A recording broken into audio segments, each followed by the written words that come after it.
awesome, right? But this thing, I don't know why. I can't really pinpoint it. This car is one of the few cars I've ever seen and heard where I feel like it kind of scares the hell out of me. Like, this thing is awesome, but it's like a mean machine, if that makes sense. There are tons of fast cars that I would just love to hop right in and go. This thing, I legit, I don't know how to explain it. Like, I feel like I would be trembling, like climbing in this thing. It just looks sinister, and it's so raw and just built up for speed. Oh man, it's an intimidating car. Like, I would legit be nervous getting behind the wheel of this thing. Like, you got to respect this car. I don't know. That's my take on it. I think this thing is insane.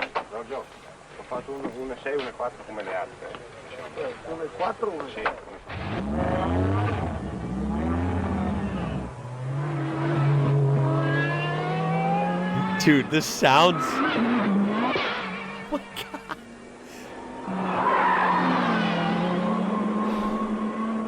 This thing is freaking fast. And the sounds it makes... It's freaky, man.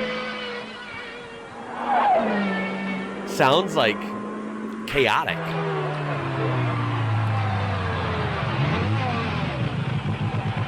Look at that car. It's so freaking cool, though. Oh my God, what a cool car. Damn, there it goes again.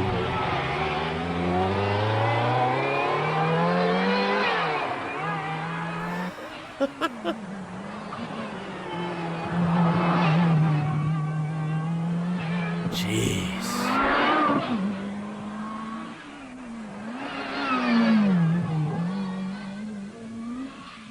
That thing is wild. Oh my God, and of course it's spitting flames. Jeez.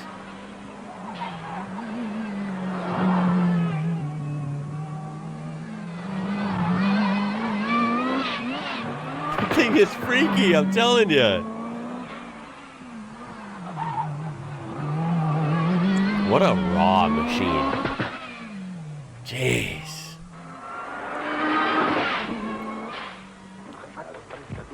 Damn. That thing is hauling ass.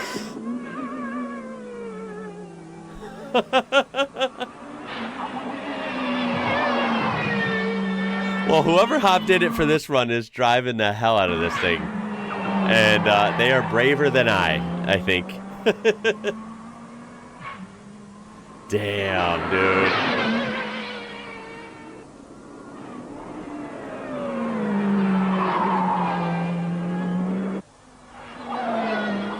Holy crap. That thing is just got so much power, and it's like so lightweight. Wow. Oh my God. That thing is actually crazy. That was a fun video. There's something interesting about seeing iconic vehicles in like the prototype phase. I don't know what it is. It's just kind of cool because I guess in retrospect, you're seeing something that you already know that it was a legend and it was like a significant car in history. So I guess seeing it prototype footage is interesting because, you know, at that time when that was recorded, they might have not known just how big that car was going to be. You know, so in this case, I wonder what was going through their heads designing this thing, right? I mean, clearly they were throwing everything they had at this, right? It's sinister looking. It's planted. It's got tons of power. It's really lightweight. I mean, clearly they were serious about making a ultra fast machine, right? And clearly they were set out to really compete with Audi big time because I'm sure that was an intimidating opponent at the time. Not to mention, it's not like other things in Group B were slouches either.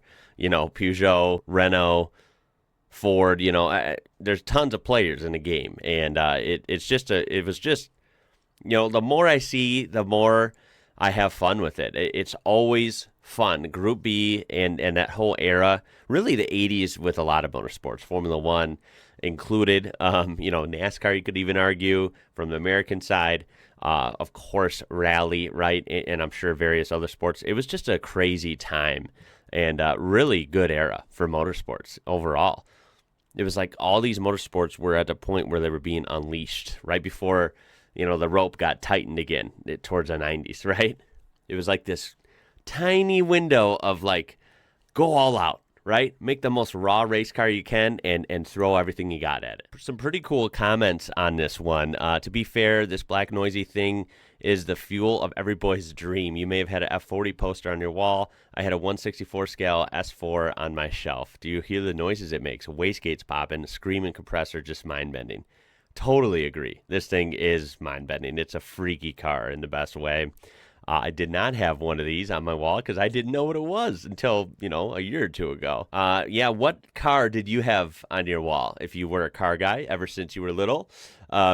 I had, believe it or not, even though, I'm American, I did have a Corvette on my wall eventually when we're talking maybe like 10 or 11. But going back pretty early, the first car I ever had on my wall, and it was there the whole time as long as it could be, I did have a red Lamborghini Countach on the wall. Really cool poster. So, yeah, I did have a European supercar on there, and it was pretty cool. I think a lot of people, vibed with the Countach. It's a crazy machine. And the funny thing about the Countach is it's like, if you ask me, looks-wise and design-wise, I think it's my favorite-looking Lamborghini of all time, even better than modern ones or whatever. But I actually heard, of course I haven't driven one, but I've heard that, for example, like the Countach, don't get me wrong, is a cool car, but I've heard that they're kind of like crappy to drive or hard to drive. I don't know. So if anyone wants to weigh in on that, if you know about how they drive, maybe you have driven one or you know about that. And then this comment real quick is really interesting. This S4 prototype was actually originally called the 038 because it was the next rally car model for Lancia. The previous was of course, the 037, they decided to change the name to the S4. Oh, I did not know that. Little known fact, there was an earlier prototype called the Mazinga. This was a very, very early variant of the car. So early, in fact, the front and rear end cover was an 037 cover shaped to fit the body line, so it would seem sort of as if they had a final design on since there weren't any finished bodies yet. That's crazy.